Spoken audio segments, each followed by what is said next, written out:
you know you make me wanna shout. Kick my heels up and shout. Throw my hands up and shout. Throw my hands back and shout. Come on now, don't forget to say you will. Don't forget to say you. Welcome to the Car Guy channel. We got a fantastic show and a lot of really cool stuff we've been showing you as the time goes on. Things we've been building on, things we're working on, things we're finishing, all sorts of cool stuff. We got this 33 Plymouth I'm just really excited to show you. And the electric vehicle. We get so many emails on it.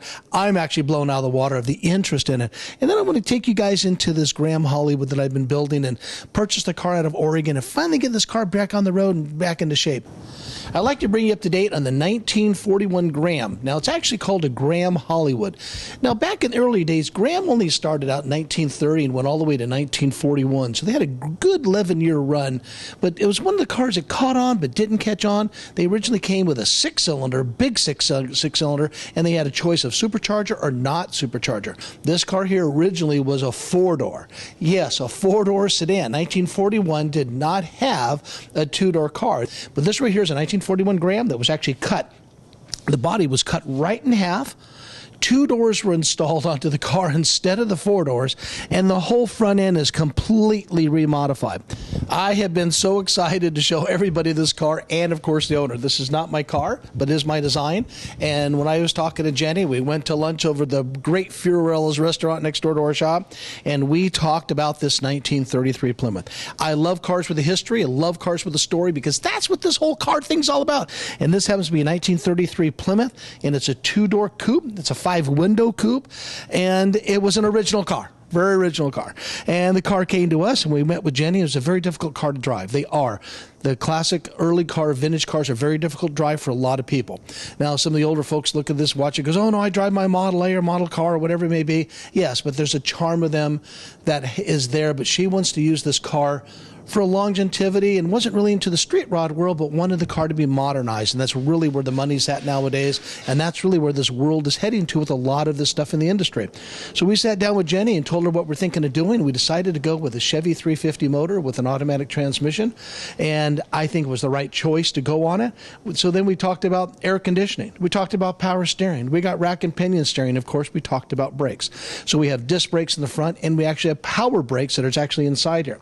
Now, here's kind of the clue, and Jenny's heard this from day one since we started to build this car. Doing this type of car is a lot different than doing a Ford car. There's a lot of parts availability is a little different. The fit's a little different, but we were able to fit a Chevy 350 in here. We do got headers on it. We do have fuel injection, the Edelbrock fuel injection system. We have the MSD ignition. And so a lot of things had to be custom made just to make sure that it fit this car. I got to bring you up to speed on this electric car. Now, I'm going to have to be the first one to say on the show, ever on the Car Guy channel, to say I apologize. I had no idea how much interest there is actually in the electric vehicles. Ton of emails on this electric car. And there was an article that was actually written in the paper about the new Tesla truck. And someone actually in the article went ahead and mentioned there's a place in Santa Clara that's building an electric car on an early 1962 Ford Falcon, and that obviously is us. But fortunately, Scott is a great owner of this car, and he had a quest to go ahead and do this. We finally got the glass in, we painted the car, we painted the wheels, brand new tires on the car, and we got the inside done.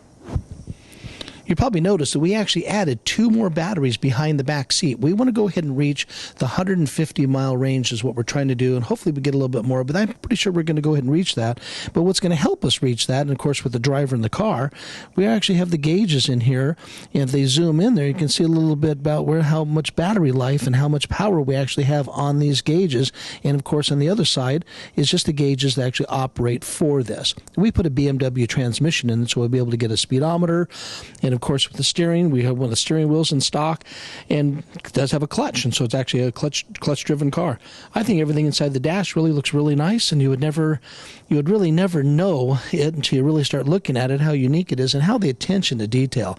And without Scott's support and help on building this project, and he's just been so helpful in getting the parts we need and really making this really what it is. I think this should be pretty much at some of the shows here in the area, and I think it's going to draw a huge crowd. Tino's old records on the shelf. I sit and listen to her mama say.